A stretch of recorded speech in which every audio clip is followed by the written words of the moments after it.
নমস্কার বন্ধুরা, Pritha kitchen with village ফুডে আপনাদের সবাইকে স্বাগত।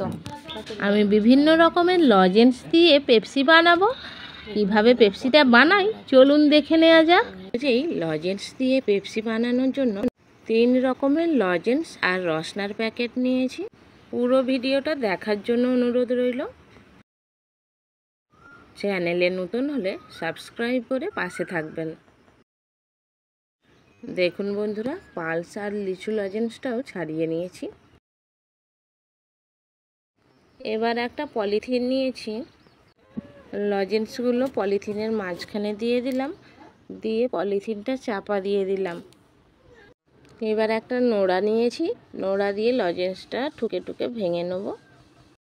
লজেন্সগুলোকে ভেঙে নিলে খুব সহজেই লজেন্সগুলো গলে যাবে। দেখুন বন্ধুরা, লজেন্সগুলো ভেঙে নিয়েছি। এবার একটা বাটির মধ্যে তুলে নিচ্ছি। এইভাবে আমি সমস্ত লজেন্সগুলোই কিন্তু ভেঙে নেব আর বাটির মধ্যে তুলে রাখব। সব লজেন্সগুলো গুঁড়ো করে বাটির মধ্যে নিয়ে নিয়েছি। রসনার প্যাকেটটাও আমি খুলে নিয়েছি। আমি আমাদের সামনের পেপসির কারখানা থেকে এই চিকগুলো কিনে নিয়ে এসেছি। চিকগুলোকে একই সমান করে সমস্ত চিকগুলো কিন্তু কেটে নেব।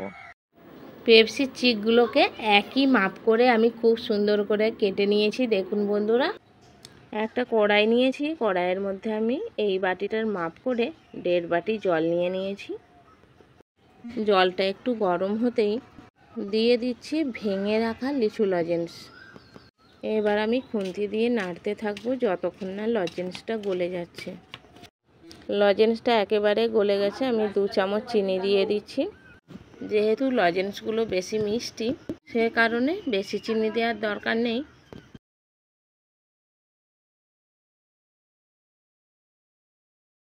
লজেন্সের জলটা একদম রেডি হয়ে গেছে।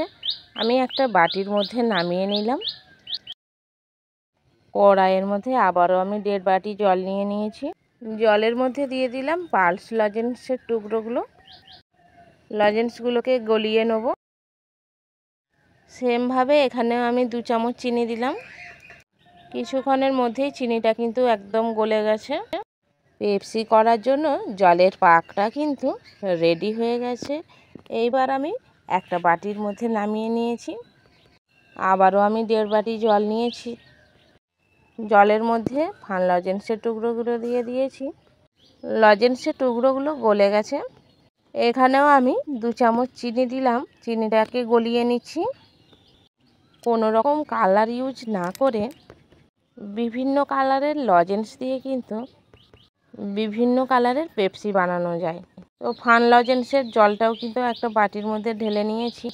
আবারও কড়াইয়ের মধ্যে 1.5 বাটি জল দিয়ে আমি রসনাটাকে ঢেলে দিয়েছি।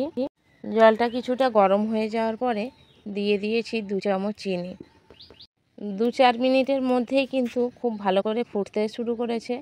কিছুক্ষণ পরে আমি নামিয়ে নিয়েছি। দেখুন বন্ধুরা, কত সুন্দর কালারটা হয়েছে। তো চলে এসেছি পেপসির চিকগুলোকে রেডি করার জন্য। পেপসির চিকগুলোকে আমি সাইজ করে কেটে নিয়েছি। পেপসির চিকের ধারের অংশটা অল্প করে মুড়ে নিয়েছি। এইবার হালকা করে মোমবাতির সামনে একটু ধরতে হবে। মোমবাতির সামনে কিন্তু ধরে থাকলে হবে না, একটু করে সরিয়ে নিয়ে আঙুল দিয়ে চিপে দিতে হবে। দেখুন বন্ধুরা, জুড়ে গেছে। একইভাবে পেপসির চিকগুলো কিন্তু রেডি করে নেব। পেপসির চিকের মধ্যে পেপসির জলটা ঢেলে নেওয়ার জন্য আমি একটা সাময়ের প্যাকেট নিয়েছি। প্যাকেটটাকে কেটে নিচ্ছি অর্ধেকটা। আর নিয়েছি বড়ি দেওয়া চং। এইবার এই চিকটার কোণটা কিন্তু একটু কাঁচি দিয়ে কেটে দিলাম। এবার আমি বড়ি দেওয়া চংটা চিকের মধ্যে ঢুকিয়ে দিচ্ছি, দিয়ে মুখটা একটু বের করে নেব। দেখুন বন্ধুরা, চঙের মুখটা কিন্তু কি সুন্দর ঢুকে গেল। এখানে যে কোনো মাজনের মুখ দিয়েও করা যেতে পারে। চিকের মুখটাকে ফাঁকা করে নিলাম, নিয়ে চংটা মুখের মধ্যে আটকে নিয়ে আঙুল দিয়ে চেপে ধরলাম। চিকচিকিটাকে ভালো করে ধরে নিয়েছি। এবার আমি একটা হাতায় করে পেপসির জলটা ঢালতে থাকলাম চঙের উপরে। দেখুন বন্ধুরা, কত সহজেই কিন্তু পেপসির জলটা চিকের মধ্যে ঢুকে যাচ্ছে না।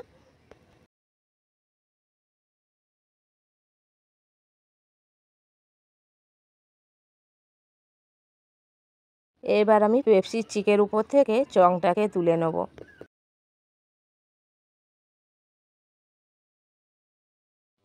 চিকের মুখের অংশটা আবারও মুড়ে নিলাম, নিয়ে মোমবাতির সামনে ধরে সরাতে থাকছি। দেখুন এইভাবে সরিয়ে নিতে হবে, দিয়ে আঙুল দিয়ে চেপে দিতে হবে, দিলেই খুব সুন্দরভাবে জুড়ে যাবে। পেপসি চিকের মধ্যে পেপসির জলগুলো ভরে নিয়েছি। সব কালারের পেপসিগুলো একটা একটা করে রেখে দিচ্ছি, ফ্রিজে ভরতে হবে। এবার পেপসিটা জমাট বাঁধার জন্য আমি 8-10 ঘন্টা ফ্রিজের মধ্যে রেখে দেবো। 10 ঘন্টা পরে আমি ফিরে এসেছি বন্ধুরা। প্রত্যেকটা পেপসি কিন্তু খুব সুন্দর জমাট বেঁধেছে। দেখুন বন্ধুরা কতটা শক্ত, দেখতেই পাচ্ছেন। ভিডিওটা যদি ভালো লেগে থাকে বন্ধুরা, প্রচুর প্রচুর শেয়ার করবেন আর কমেন্ট করতে ভুলবেন না। তো একটা পেপসি আমি টেস্ট করে দেখব। বাড়িতে যে এত সুন্দর পেপসি বানানো যায় বন্ধুরা, একটিবার না বানালে কিন্তু একদমই বুঝতে পারবেন না এতটা সুন্দর হয়। আমার তো ভীষণই ভালো লেগেছে, আর আমার মেয়েরও ভীষণ ভালো লেগেছে।